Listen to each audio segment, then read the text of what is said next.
का खालसा वाहिगुरू जी की फतेह। टोरंटो तो सरदार सुखदेव सिंह गिल जिहड़े कि अज की आवाज़ टॉक शो के होस्ट ने, वो आप जी नाल विचार साझे करनगे। वाहिगुरू जी का खालसा वाहिगुरू जी की फतेह। शब्द गुरु ग्रंथ साहिब महाराज की हजूरी में जुड़ बैठे गुरु के खालसा जी, वाहिगुरू जी का खालसा वाहिगुरू जी की फतेह। वर्जीनिया सिख सेंटर ਅਤੇ ਸਮੂਹ ਜਿਹੜੇ ਸਾਡੇ ਵੀਰ ਭੈਣ ਭਰਾ ਅੱਜ ਡਾਕਟਰ ਅਮਰਜੀਤ ਸਿੰਘ ਹੋਰਾਂ ਦੀ ਸਤਿਕਾਰਯੋਗ ਮਾਤਾ ਸਰਦਾਰਨੀ ਜਤਿੰਦਰ ਕੌਰ ਜੀ ਦੇ ਇਸ ਅੰਤਮ ਅਰਦਾਸ ਦੇ ਵਿੱਚ ਆਪਾਂ ਜੁੜ ਬੈਠੇ ਹਾਂ। ਇੱਕ ਗੱਲ ਤਾਂ ਪੂਰੀ ਸਪਸ਼ਟ ਹੈ, ਡਾਕਟਰ ਅਮਰਜੀਤ ਸਿੰਘ ਨੇ ਆਪਣਾ ਘਰ ਛੱਡਿਆ ਕੌਮ ਦਾ ਘਰ ਬਣਾਉਣ ਵਾਸਤੇ। ਡਾਕਟਰ ਅਮਰਜੀਤ ਸਿੰਘ ਨੇ अपना परिवार छड्डिया ते सारे ही पंथ को अपना परिवार समझिया। अज नॉर्थ अमेरिका विचों आपां साडे पतवंते सज्जन ते समूह जिहड़े साडीआं सिख संस्थावां दी जथेबंदियां ने बैठियां ने, असीं शब्दां दे फुल ही भेट कर सकते हैं, क्योंकि हक सच इंसाफ की गल करना, आज़ादी की गल करना, आज़ादी के उस राह पर चलना इन्ना सौखा नहीं है। क्योंकि जो भी कोई बंदा किसी बाहरले देश में जाता, लोग उड़ीकते हैं कि असीं अपना घर बनावांगे, पर इत्थे तां कौम के कौमी घर बनाउण की गल है, खालिस्तान की गल है, सिख कौम की आज़ादी की गल है। सो असीं सत्कारयोग माता जी की सजदा करते हैं तो वाहिगुरू की अरदास करते हैं कि डॉक्टर अमरजीत सिंह ने जिस तरह असा सानूं दस्सिया ते हापी सानूं ते होर साडे बुलारे ने गलबात कीती है, 24/7 डेज़ कौम लई काम करते हैं। आओ आपां भी होर रल मिल के हमला मारीए ताकि साडे कौम दे कोलों गुलामी लै सकीए। बेशक आह छोटा जिहा टाउन है वाशिंगटन में, पर टोरंटो में तो डॉक्टर अमरजीत सिंह होरां नूं एक लोकल की तरह ही जानते हैं कि यह लोकल ही एक लीडर ने, स्पोक्स पर्सन ने। तो अज की आवाज़ से सफर रेडियो से पंजाबी डेली चढ़ती कला अखबार आते हैं। तो हुण इस समय TV 84 जिस दिन माता जी होरां दा देहांत होया, वो अकाल चलत उन्होंने इत्थे संसार तो पिछड़ गए, उस दिन भी शो मस्ट गो ऑन। तो ये एक दृढ़ता है, कमिटमेंट है उस माता में। तो आप ही कह सकते हैं भी वो एक ग्रेट मदर सी, जिस ग्रेट मदर ने सानू एक ग्रेट स्पोक्स पर्सन सिख कौम ने दिता। वाहिगुरू डॉक्टर साहब की चढ़ती कला बख्श करे। इन्ना कुछ कहता हुआ कि बदल जा। वाहिगुरू जी का खालसा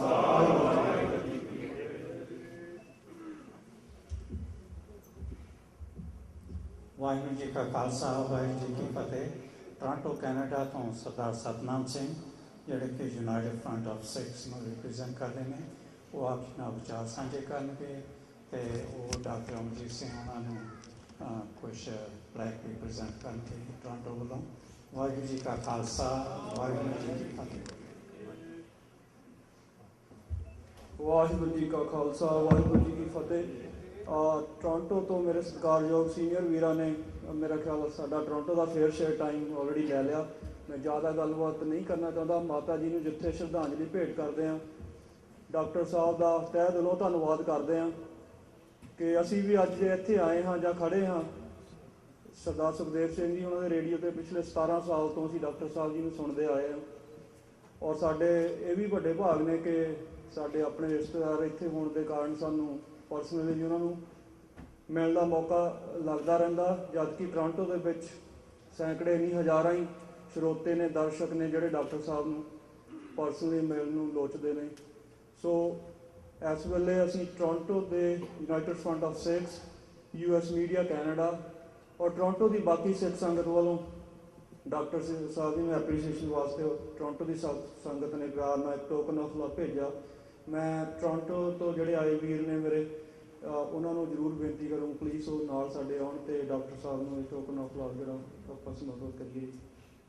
बोले सो निहाल सत श्री अकाल। वाहिगुरू जी का खालसा वाहिगुरू जी की फतेह। आपां सारिआं नूं पता है कि डॉक्टर अमरजीत सिंह जी उन्होंने पूजनिक माता जी माता जतिंदर कौर जी ਜਿਹੜੇ कुछ अरसा पहला अकाल चलाना कर गए ने, उन्होंने संबंध में अज श्रद्धांजलि जोड़ा समारोह हो रहा ਜਿਸ ਦੇ ਵਿੱਚ ਹਾਜ਼ਰੀ ਲਵਾਉਣ ਵਾਸਤੇ ਦੂਰ ਦਰਾਡੇ ਤੋਂ ਪੰਥਕ ਦੇ ਨੁਮਾਇੰਦਾਕਾਰ ਗੁਰਸੇਵਕ ਇੱਥੇ ਪਹੁੰਚੇ ਹੋਏ ਨੇ। ਭਾਵੇਂ ਬਾਬਾ ਫਰੀਦ ਜੀ ਨੇ ਇਹਦਾ ਫੈਸਲਾ ਕਰ ਦਿੱਤਾ, ਜਿੱਤ ਤਿਹਾੜੇ ਧਨ ਭਰੀ ਸਾਹੇ ਲਏ ਲਿਖਾਏ। ਜਿਹੜਾ ਮਨੁੱਖ ਦੁਨੀਆ ਤੇ ਆਇਆ ਤੇ ਉਹਦੇ ਜਾਣ ਦੀ ਤਰੀਕ ਜਿਹੜੀ ਆ ਉਹ ਗੁਰੂ ਪਾਤਸ਼ਾਹ ਨੇ ਨਾਲੇ ਲਾ ਦਿੱਤੀ। ਪਰ ਸਾਧ ਸੰਗਤ ਜੀ, ਵਿਛੋੜਾ ਵੀ ਇੱਕ ਦੁੱਖ ਹੈ। ਸਭ ਤੋਂ ਵੱਡਾ ਦੁੱਖ ਇਹ ਹੈ ਕਿ ਪੰਥ ਦੀ ਲੜਾਈ ਲੜਦੇ ਆ ਡਾਕਟਰ ਅਮਰਜੀਤ ਸਿੰਘ ਨੇ ਜਿਹੜੀ ਆਪਣੀ ਮਾਤਾ ਤੋਂ 25 ਸਾਲ ਦਾ ਵਿਛੋੜਾ ਜਲਾ ਵਤਨੀ ਕੱਟੀ ਆ। ਮੈਂ ਇਹਨਾਂ ਦਾ ਤਹਿ ਦਿਲੋਂ ਧੰਨਵਾਦੀ ਆ, ਜਿਨ੍ਹਾਂ ਨੇ ਆਪਣੇ ਹੌਸਲੇ ਦੇ ਵਿੱਚ ਗਿਰਾਵਟ ਨਹੀਂ ਲਿਆਂਦੀ। ਕਿਉਂਕਿ ਵਿਛੋੜਾ ਇੱਕ ਇਹੋ ਜਿਹੀ ਚੀਜ਼ ਹੈ, ਬਹੁਤ ਇਹੋ ਜਿਹੀਆਂ ਚੀਜ਼ਾਂ ਐਡ ਹੋ ਜਾਂਦੀਆਂ ਜ਼ਿੰਦਗੀ ਦੇ ਵਿੱਚ ਜਿਹੜੀਆਂ ਤੁਹਾਨੂੰ ਆਪਣੀ ਮੰਜ਼ਿਲ ਮਕਸੂਦ ਤੋਂ ਥੱਲੇ ਲੈ ਆਉਂਦੀਆਂ। ਸੋ ਤੁਹਾਨੂੰ ਗੁਰੂ ਨੇ ਸ਼ਕਤੀ ਬਖਸ਼ੀ। ਮਨੁੱਖ ਦੀ ਜ਼ਿੰਦਗੀ ਦੇ ਵਿੱਚ ਜਿਹੋ ਜਿਹੀ ਪਰਵਿਸ਼ ਹੁੰਦੀ ਹੈ, ਮਨੁੱਖ ਤੇ ਉਸ ਪਰਵਿਸ਼ ਦਾ ਹਮੇਸ਼ਾ ਅਸਰ ਰਹਿੰਦਾ।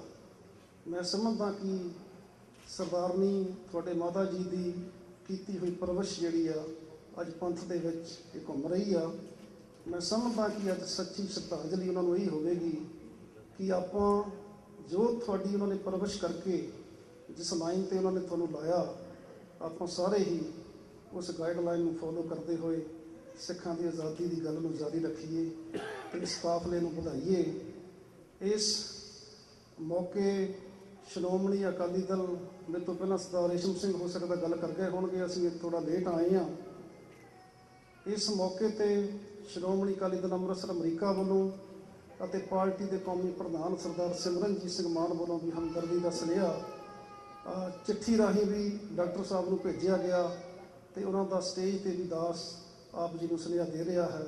ਉਹਨਾਂ ਨੇ ਚੇਚੇ ਤੌਰ ਤੇ ਉਹਨਾਂ ਦੇ ਨਾਲ ਹਮਦਰਦੀ ਦਾ ਸੁਨੇਹਾ ਭੇਜਿਆ। ਸੋ ਅੱਜ ਸੱਚੀ ਸ਼ਰਧਾਂਜਲੀ ਉਹਨਾਂ ਨੂੰ ਇਹ ਹੋਵੇਗੀ ਕਿ ਜਿਹੜੀ ਸੋਚ ਉਹਨਾਂ ਨੇ ਆਪਣੇ ਸਪੁੱਤਰ ਨੂੰ ਦਿੱਤੀ ਆ, ਉਸ ਸੋਚ ਨੂੰ ਆਪਾਂ ਮਾੜਾ ਮੋਟੀਆਂ ਗੱਲਾਂ ਬਾਤਾਂ ਤੋਂ ਉੱਪਰ ਉੱਠ ਕੇ ਉਸ ਕਾਫਲੇ ਦੇ ਵਿੱਚ ਵਾਧਾ ਕਰੀਏ ਤੇ ਜਿਹੜੀ ਥਿੱਬੀ ਲਾਊ, ਕਿਉਂਕਿ ਡਾਕਟਰ ਸਾਹਿਬ ਨੇ ਬਹੁਤ ਵੱਡਾ ਜਿਹੜਾ ਸੰਘਰਸ਼ ਲੜਿਆ। ਇੱਕ ਤੇ ਸੰਘਰਸ਼ ਤੁਹਾਨੂੰ ਦੁਸ਼ਮਣਾਂ ਨਾਲ ਲੜਨਾ ਪੈਂਦਾ, ਇੱਕ ਸੰਘਰਸ਼ ਸਾਨੂੰ ਸਾਡੇ ਆਪਣਿਆਂ ਨਾਲ ਲੜਨਾ ਪੈਂਦਾ। ਇਹ ਦੋ ਸੰਘਰਸ਼ ਲੜਨੇ ਪੈਂਦੇ ਨੇ ਇਸ ਜ਼ਿੰਦਗੀ ਦੇ ਵਿੱਚ। ਸੋ ਆਪਾਂ ਸੱਚੀ ਸ਼ਰਧਾਂਜਲੀ ਅੱਜ ਮਾਤਾ ਜੀ ਨੂੰ ਇਹ ਹੋਵੇਗੀ ਕਿ ਆਪਾਂ ਥਿੱਬੀ ਲਾਊ ਕਲਚਰ ਤੋਂ ਉੱਪਰ ਉੱਠ ਕੇ ਖਾਲਿਸਤਾਨ ਦੀ ਆਜ਼ਾਦੀ ਲਈ ਇਕੱਠੇ ਹੋ ਕੇ ਲੜਾਈ ਲੜੀਏ। ਇਹੀ ਮਾਤਾ ਜੀ ਨੂੰ ਸੱਚੀ ਸ਼ਰਧਾਂਜਲੀ ਹੋਵੇਗੀ। ਇਸ ਦੇ ਨਾਲ ਹੀ ਮੈਂ ਫਤਿਹ ਅਰਜ਼ ਕਰਦਾ ਹਾਂ। ਵਾਹਿਗੁਰੂ ਜੀ ਕਾ ਖਾਲਸਾ, ਵਾਹਿਗੁਰੂ ਜੀ ਕੀ ਫਤਿਹ। ਹਰ ਜੀ ਮਾਤਾ, ਹਰ ਜੀ ਪਿਤਾ, ਹਰ ਜੀ